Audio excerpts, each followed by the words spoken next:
Greetings and welcome to another Patch Notes video here at Words About Games, a weekly video series that lets us host discussions and post opinion pieces about our various thoughts on games, gaming, and the industry. Today I want to talk about Telltale Games. Specifically, I want to remember the amazing games and amazing moments of a studio that seemed to be blessed with an incredibly talented group of individuals. I didn't work at Telltale, nor did I personally know anyone who worked there, aside from being on their press list and having a PR contact who would hook me up with game codes from time to time.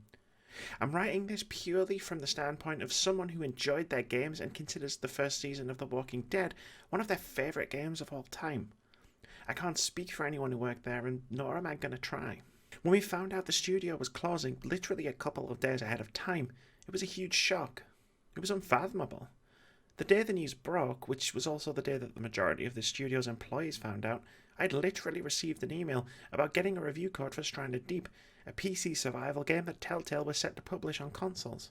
In fact, searching back through my emails, I'd been receiving fairly regular PR blasts, mostly surrounding The Walking Dead's final season, which had launched just over a month earlier. It all seemed like it was business as usual from the outside. Not only that, but it genuinely felt like Telltale were turning a creative corner and were primed to create some of their best work yet.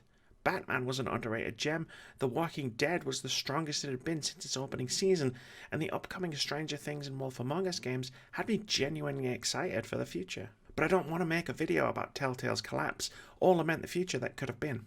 I've already done that on numerous podcasts, and we've already done that as an industry. Instead, I want to focus on the strongest memories I have of Telltale games, the games themselves, and the wonderful experiences I had playing them. While I imagine a lot of people's first memories of Telltale games come from a certain zombie game, mine actually go back a little bit further than that, thanks to my childhood lining up perfectly to spark a lifelong love of a particularly iconic dog and rabbit duo. I loved the surrealistic nature of the adventures of Sam and Max when I was a kid, and during Steam's Christmas sale in 2011, a Sam and Max video game almost immediately caught my attention.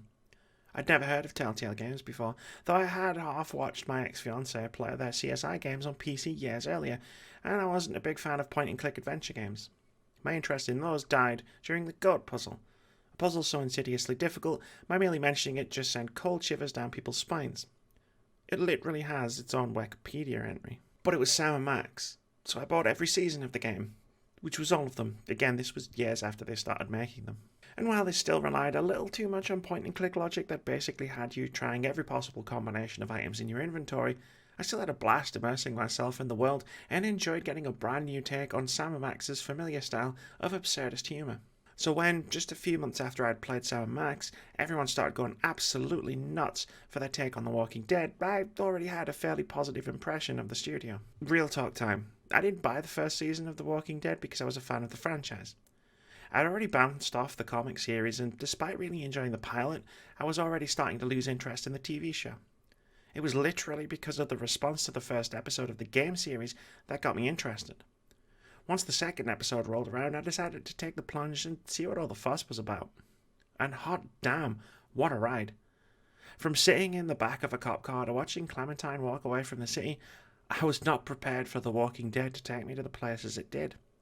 I'm not sure what I was expecting when I loaded up the first episode, but what I got was a narrative experience unlike anything I'd ever experienced before. As soon as a new episode was released, you'd find me at my PC, watching the download progress and clicking play the second it was finished, and you could be damn sure I wouldn't move until I was done. And in the cases of episodes 4 and 5, I didn't move some time after the credits had finished rolling either. From pretty much the first episode, I was completely sucked in by the incredibly strong writing and the characters that Telltale had created. For me though, it was all centered on the relationship between Lee and Clementine. Don't get me wrong, I loved every character and storyline that those first 5 episodes threw my way, but getting to experience this narrative as Lee Everett was a privilege.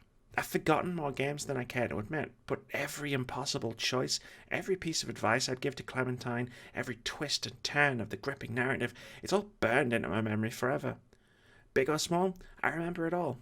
Saving Doug, handing out rations, fist-fighting Kenny, dropping Ben, chopping off a hand. I'm trying to be as vague as possible because if this game isn't something you've experienced, then you need to rectify that right away.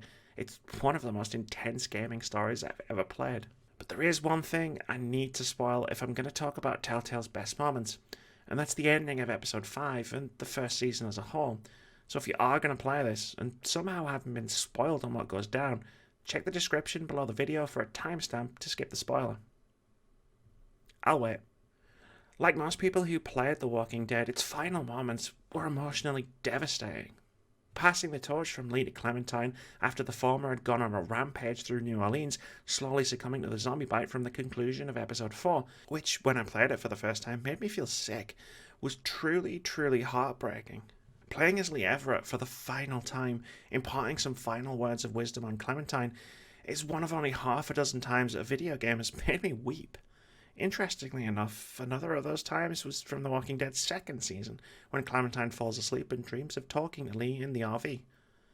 I'm not ashamed to admit that I couldn't bring myself to instruct Clem to shoot Lee. It was just too painful. So while the rest of the game sticks with me, the power of that ending serves as a fitting full stop on The Walking Dead's first season as a whole. While the game obviously had impacts and narrative threads that spanned the entire 4 seasons, this was a complete story in its own right. It was satisfying, excellent, and is something I rank as one of the best I've ever played. Telltale weren't all about The Walking Dead, however. The Wolf Among Us, the studio's adaptation of the Fable comics, was something I regard almost as highly. I hadn't read Fables when I sat down to start The Wolf Among Us, which I started as soon as episodes started releasing because I was hungry for more Telltale. But that didn't stop me from falling in love a second time. Once again, I love the characters and world that Telltale had created for its own spin on Fables. It proved that The Walking Dead hadn't just been a one-off fluke, and it allowed the talent of Telltale to shine through yet again with a superbly atmospheric mystery that boasted great writing and excellent performances from its cast. I still stand by my decision to include it in my Game of the Year top 10 ahead of Alien Isolation in 2014.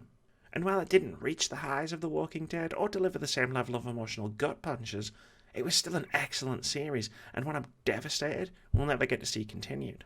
I drifted in and out of Telltale's output for the next few years as the studio's executives continued to try to direct their teams to essentially remake The Walking Dead, a problem that many within the company recognised and one I'm not going to dwell on in what is a celebratory video. But when they announced a Batman game, I knew I was going all in yet again. Telltale's Batman famously caused a bit of a scuffle between myself and Tom during a Game of the Year podcast. I'd handed off the review to him as I was busy covering other games at the time and wanted to savour the experience of playing it during our winter break. Where he had enjoyed it without being blown away, I'd adored every minute of the game from end to end. Both opinions are valid, of course, and we eventually agree to disagree, even though I'm right and he's wrong. I loved everything Telltale did with Batman.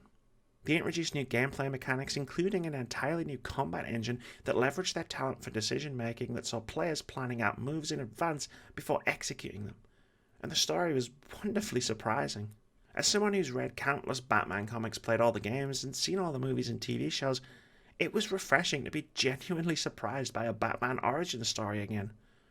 Telltale brought their own twist to the character and really made their own version of Bruce Wayne, complete with their own lore and history for the character and his rogues. Plus, it was a genuine blast to play. Like The Walking Dead and Wolf Among Us before it, most of Batman's first season remains clear in my memory, where vast swaths of other games have been lost in time. One particular bar fight definitely ranks as an overall highlight. This brings us to September 2018. The news that Telltale Games was closing down genuinely shook me, for the reasons that I hope are now obvious from the rest of this video. I was gearing up to dive into the second episode of the final season of The Walking Dead and was making plans to stream the second season of Batman, which I'd missed but wanted to get around to before the year's end so I could include it in our Game of the Year considerations. Telltale Games had given me so many brilliant gaming memories that I'll treasure forever, and just like that, they were no more. But those memories will always endure. I'll always remember their games and the impact they had on me. The ill-advised late nights whenever a new episode of The Walking Dead or Wolf Among Us released, and I'd drop everything to play immediately. Or of spending an entire day playing Batman from start to finish in more or less one sitting. I'll remember the emotional stories, the wonderful characters, the enthusiastic discussions with fellow fans, and the agonising waits for new episodes to see where they could possibly take me next. I'll even remember the oftentimes absurd glitches and bugs, like the time just before The Walking Dead Season 2, when my first season save file got eaten. I wasn't even that mad. I got to replay the entire game again, and rectified the one mistake I made during my first playthrough that meant I didn't fistfight Kenny in the control room of a moving train. So to anyone who ever worked at Telltale Games who might potentially stumble onto this rambling video, thank you. You helped make some truly breathtaking games, and you helped bring some of my favourite stories to life. The games industry is a little worse without you. Thank you very much for watching this video. If you've enjoyed it, please leave us a comment, like, or subscribe to the channel if you haven't already. We've got tons of awesome videos coming every week, including review impressions, indie game of the week, debate-driven top 5 lists, video essays, and our weekly podcast where we discuss games, gaming culture, and the games industry. We also stream 3 times a week at twitch.tv/wordsaboutgames. But most importantly, have a fantastic day.